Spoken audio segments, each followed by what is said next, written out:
if I look scared, that's because this camera looks like it's gonna fall over. Hello, my precious everyone.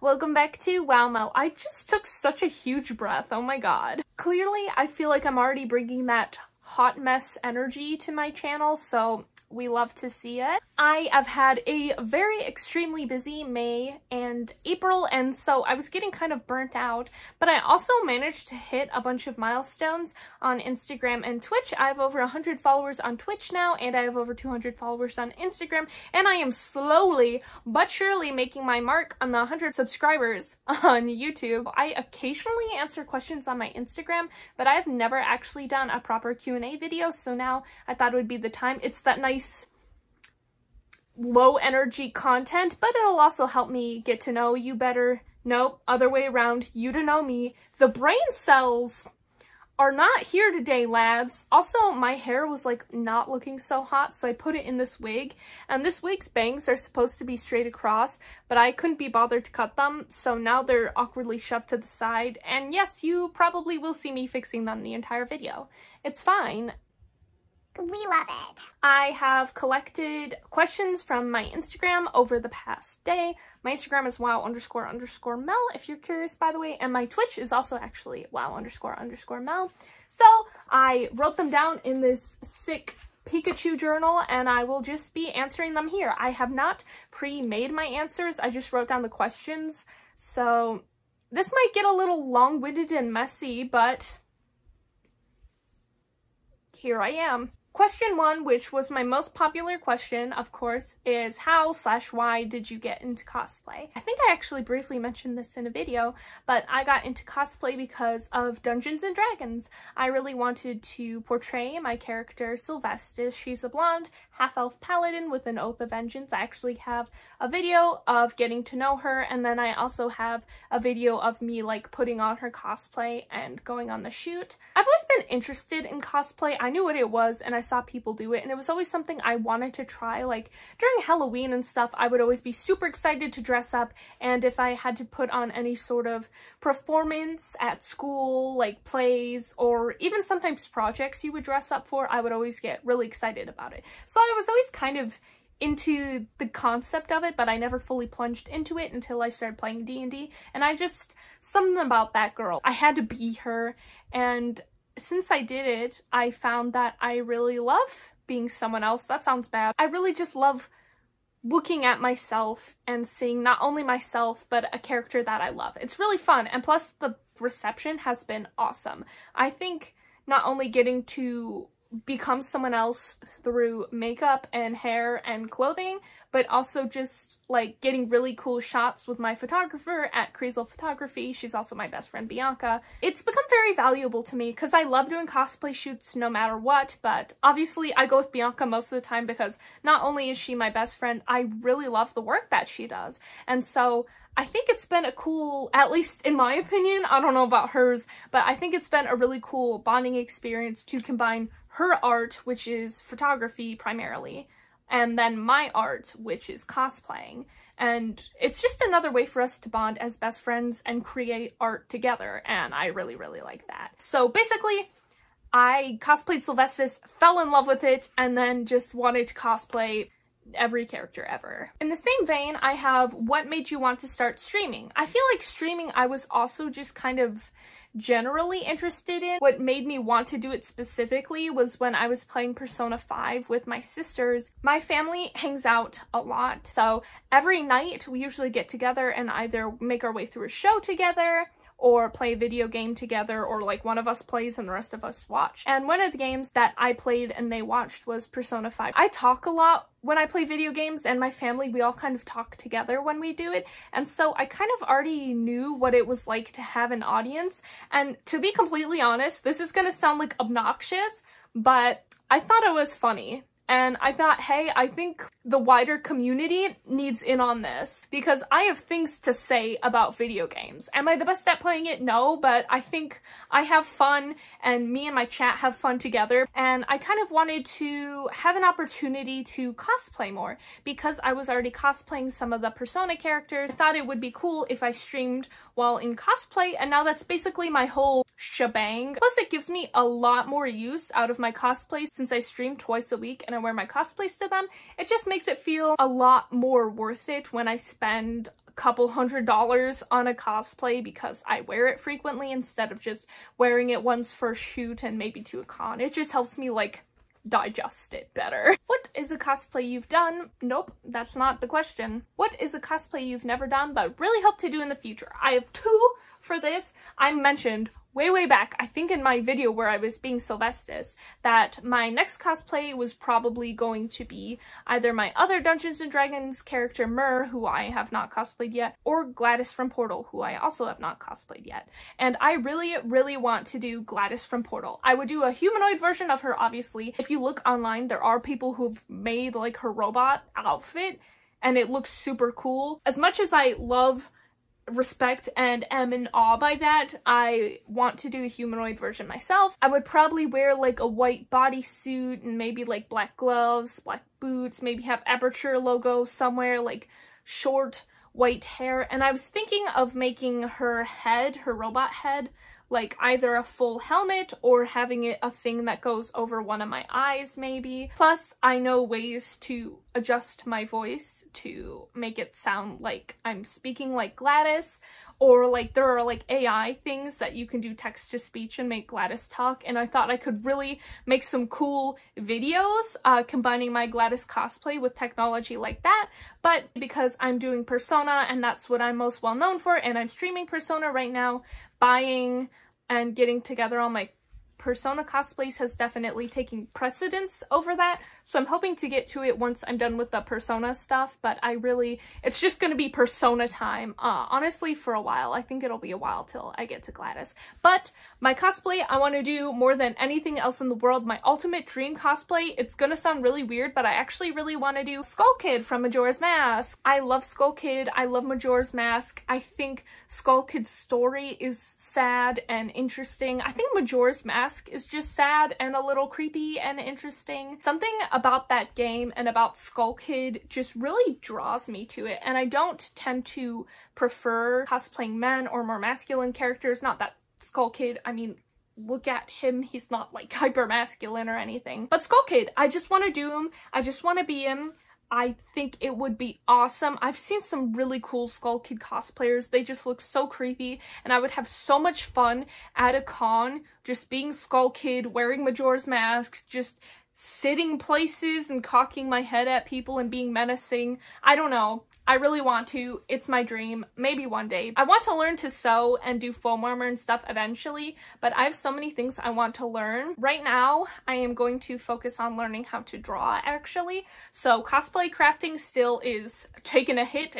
I'll do it eventually. So I really think I would have to commission someone to make the costume for me, and that would just be really expensive. Financially, hopefully I'll be able to one day, but right now it's not in the cards. Hopefully one day. I really want to. Isn't a question, but wanted to say you're awesome and a true inspiration. Thank you. I love you, friend. What would you say is the most fun thing about cosplay? Okay, I actually came up with, I think, 3 things. My zipper keeps getting caught in the shirt. Like, the fit be looking good, but practically it ain't working out. My favorite thing about cosplay in general is the community. I have met so many lovely people. I have a lot of cosplay and streamer friends now, and also just being at cons and being around people who like compliment your cosplay or like, oh my gosh, I love that series. Even these people you just run into and talk once to and never meet again, they tend to be like the sweetest people in the world. I love the cosplay community. 10 out of 10.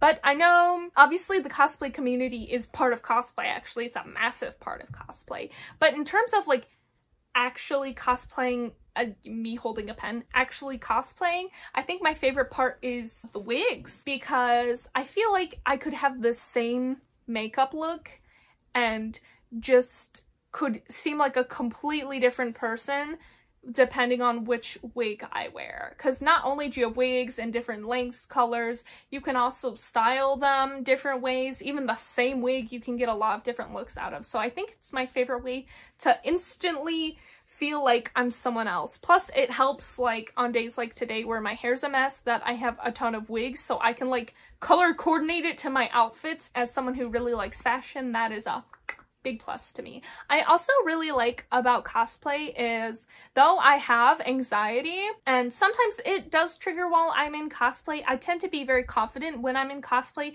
just because I don't feel like myself. Like, people are looking at me, but they don't know who I am. They don't know it's me under there. I could take all my cosplays off, walk past them again, and they would not know I'm the same person. So I feel very confident generally wearing cosplays in public, and I just love to see not only cosplayers' reactions to my cosplays, but just like other people's reactions to my cosplays. I think it's really fun. I've heard kids say I look like a fairy. I've had like random strangers who don't necessarily know what cosplay is say I look really cool. The stares are kind of funny sometimes. I don't know, despite sometimes the weird harassment that can come along with it, generally I think cosplaying in public is pretty fun. What's your favorite flavor of ice cream? I'm gonna sound basic, but it's gotta be chocolate. I just like chocolate. I like chocolate flavored things. Chocolate is best. I don't make the rules. What is the airspeed velocity of an unladen swallow? Okay, so a while ago on my Instagram, when I was doing one of my rare Q&As, my friend asked me this and I was like, what the heck kind of question is this? And I have been told it is a Monty Python reference. I still have not watched Monty Python. Someone told me what the correct answer was.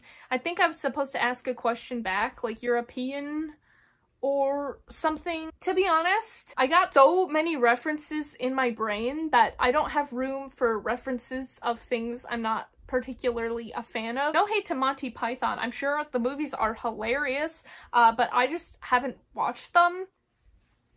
Got any advice for people wanting to try streaming or YouTube? Yes and no. YouTube, I could give advice because I've been doing it a decently long time. Not to sound salty, I love everyone who watches me and I feel honestly blessed that I was able to make it this far because I'm close to 100 and that's very exciting to me. I feel like I haven't necessarily achieved the level of success where I feel qualified to give you advice for YouTube. I guess I could say a few pieces of advice and just take it with a grain of salt. First of all, I feel like there are two pieces of advice YouTubers run into almost immediately, which is find your niche, but also create content around searchable or trending topics. And I feel like these two things don't always go together because you look up like popular topics and, well, actually, I don't honestly really know what's popular these days. There was a time when I knew these popular things because I was trying to look into them and make my own videos about them so that I could get videos that would take off a little bit more. But now that I've kind of found my niche, which is Dungeons and Dragons and cosplay and just kind of, you know, nerd stuff, a lot of these popular topics didn't really fit in with what I'm doing. You could chase like the popular topics, but then it might create a weird inconsistency in your videos. Like once in a while I'll do something that's not usually what I normally do, but I pretty generally have videos about my nerd stuff. I think finding your niche might be a little more beneficial in the long run than just creating popular content, because if you're creating all these videos that don't really have much in common, people won't necessarily like all your videos. I feel like you're a lot more likely to lose people because they signed up for one type of content, but that only comes once in a while because all your content's kind of different. I don't know, it's a little bit messy, but at the same time, I feel like finding your niche creates more of a long-lasting sort of community, but I feel like it's harder to take off. I feel like I have a cohesive theme now in my channel, whereas my older videos were kind of just whatever I wanted to make a video about. So while I feel more stable, at the same time, it's really kind of hard for me to reach people. My most popular video is room cleaning, room tour video. Those ones tend to be really popular, and thankfully, since my room is full of my nerd stuff, I was able to hit that sweet spot where I have something searchable, popular, and part of my niche. It's a hard balance. As for streaming though, I feel like I can give slightly better advice. I think for Twitch, two things are important.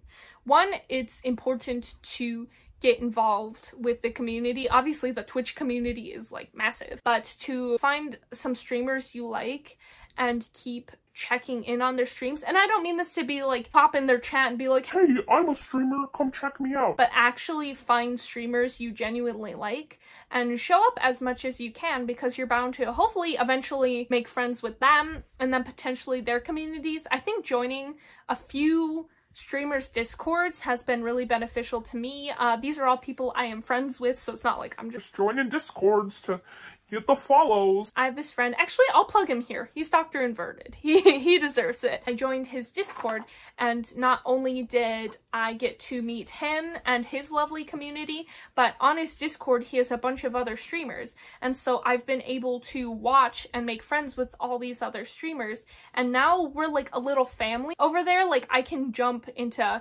most people's streams and they'll like recognize me and be like, oh, hey Mel. So I think having like a streamer friend group almost really helps, because eventually your audiences kind of get shared. Their audience will probably wind up checking you out at some point, but if you do this, it's very important to make sure you return the favor. Obviously, I'm very grateful to these streamers who reached out to me, who supported me since day one, and so I return it back, try and raid them as much as possible, watch their streams. It's give and take. Networking on Twitch is generally a pretty good way to grow, but you have to remember, you're not trying to like use these people.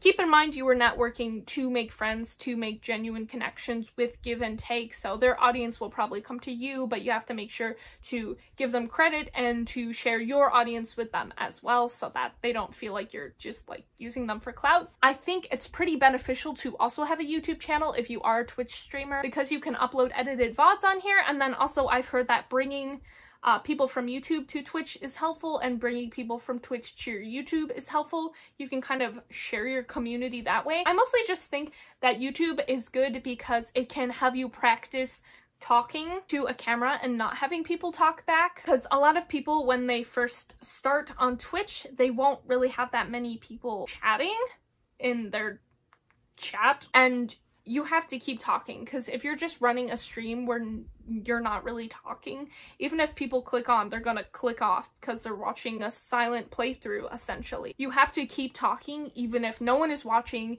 even if no one is chatting, and I think YouTube is a good way to practice this. I also recommend having any sort of camera on to show your face, though of course there are some popular streamers who do not have a camera. I personally don't like watching streams where I can't see the person, because there's already probably tons of videos on YouTube and other platforms of people just doing like Let's Plays and going through the game, and that is all fine and dandy, but I feel like seeing people's reactions is so much more entertaining than just seeing the game. I think those are my tips. You don't have to have like a pro gamer setup at first. I actually have a short on YouTube you can check out about my setup, which is not ideal at all, and I still think we're having a pretty good time. It's just about building your community and also finding other communities that you feel at home in and just sharing the love. Have you ever cosplayed a character that turned out a lot better or worse than you expected? Well, a lot worse. I have a video, me plugging all my videos in this video. Look at me, a pro YouTuber. When I was cosplaying Futaba Ayo in her Oracle form, that turned out to be a hot mess. The actual photos turned out cute because Bianca worked her magic, but let me tell you, it was awful. One that turned out better than I expected. Oh, not at me being a downer. I think not at me being a downer. You know, I think a lot of my star photos turned out pretty cute, considering the wig I was using was an old wig that I actually cut horribly at the bottom, and we were just doing it in my backyard, and I cost tested her like a single day before. I bought her outfit on a whim. It was just like on sale. Also because I filmed a reel on Instagram for her, and that one, like, I think that one has like 10,000 views. Like, it is my most viewed piece of work ever. I was not expecting that because it was literally a cosplay I just did spur of the moment. I love you. What a sweet sweet. I think that was from Bianca. Thank you, Bianca. What's your favorite thing about D&D? My favorite part just in general is the role-playing. Generally, people break D&D into 3 parts: combat, exploration, and role-playing. Out of these 3, role-playing is my favorite. If I had to be specific, it's definitely like character relationships. I know that's basically like role-playing, but watching the party grow as people, watching the party grow in their relationships with each other, and watching the party grow in their relationships with NPCs has been so rewarding. My next session is going to be the 50th session of my campaign. I am the DM, and our sessions on average are 5 to 6 hours. So we have literally had almost 300 hours of this campaign. Since it's so long and just so in-depth and involved, I've seen so many characters grow and change. One of our PCs was in love with someone at the start of the campaign, saved that person's life, but then also fell out of love with that person and in love with someone else, and watching that relationship break up, but them still have a mutual care for each other, and there's all this pain and getting to start a new relationship with someone else. It's been complicated. Like, they get in real, like, human emotions and human situations. Like, it sounds like it sucks, but these are human things and human problems, and I think it's almost therapeutic in a way to get to play this out and get to see the characters, be they PCs or NPCs, fall in love, fall out of love, betray each other, trust each other. One of the NPCs adopted a child, and one of them reunited with their love who actually passed away but got revived. Like, sometimes, some sessions, I don't have time to plan very much, and the party just like role plays with each other for like 5 hours. We do like 3 things that I prepared, and then they'll just talk with one another. And I know obviously that type of campaign is not for everyone, but it is really cool and I love it. Anyways, what are some OCs you'd love to cosplay on or off camera? For D&D, I usually throw together little D&D inspired looks, but I usually wind up at least taking like a mirror selfie of it and like posting it to Instagram. So most of the time, if I cosplay,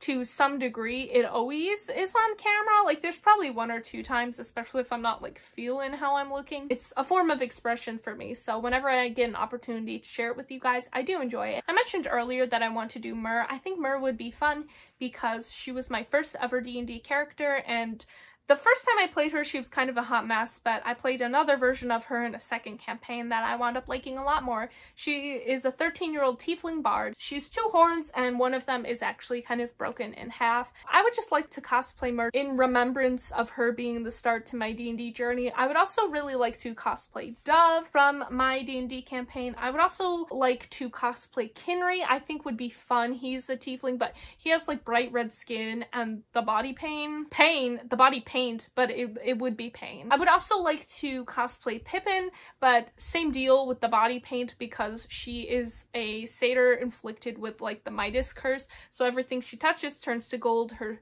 skin is like metallic and shiny, and she has bright yellow hair, and she's golden horns and golden clothes, and it would be fun, but it would be such a pain. I am planning on cosplaying 2 other seasons of Mellaroo though, so y'all keep your eyes open for that. And I got a small collection of random questions. I did say ask me anything, so technically this counts.